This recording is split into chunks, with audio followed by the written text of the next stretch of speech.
दोस्तों, पवन सिंह के हार के बाद पवन सिंह का एक बहुत ही रुला देने वाला गाना सोशल मीडिया पर वायरल हो गया है और लगता है कि इसी को यानी हार को ही जोड़कर ये गाना जब देखने को मिला और सोशल मीडिया पर वायरल हो गया। चलिए ना आपको बताते हैं कि आखिर वो कौन सा गाना है, क्या है, सब कुछ आज की इस वीडियो में बताऊंगा, तो वीडियो को लास्ट तक बने रहिए।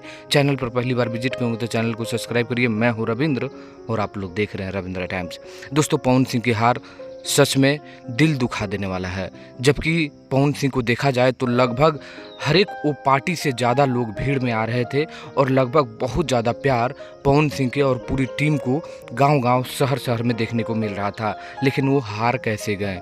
निर्दलीय खड़ा हुए, अगर एक वोट से भी हारते हैं तो उसे हार ही कहा जाए। और देखिए, पवन सिंह हार गए। लेकिन इसी बीच एक गाना सोशल मीडिया पर वायरल हो गया और वो गाना वायरल हुआ है, आप जाकर इंस्टाग्राम पर देखिएगा तो लिखा है, मन लागत नइखे बाबूजी। ये गाना है और सोशल मीडिया पर ये 34 नंबर पर यानी इंस्टाग्राम रील पर ट्रेंड कर रहा है। और ये ट्रेंड करने का मतलब आप लोग ज़रूर समझ रहे हैं कि सच में मन पवन सिंह का नहीं लग रहा है। और लगेगा भी क्यों, जब इतना प्यार मिलने के बाद भी काराकाट अगर लोकसभा क्षेत्र पवन सिंह हार जाते हैं। जी हाँ दोस्तों, ये बड़ी बात होती है कि जिस जगह पर आपको इतना प्यार मिल रहा था और वहाँ पर अगर आप हार जाते हैं तो इससे बड़ा दुख कहीं नहीं होगा। और इसी दुख को देखते हुए फैंस ने इस गाने को ट्रेंडिंग में ला दिया है और ये गाना अभी इंस्टाग्राम रील पर ट्रेंड कर रहा है।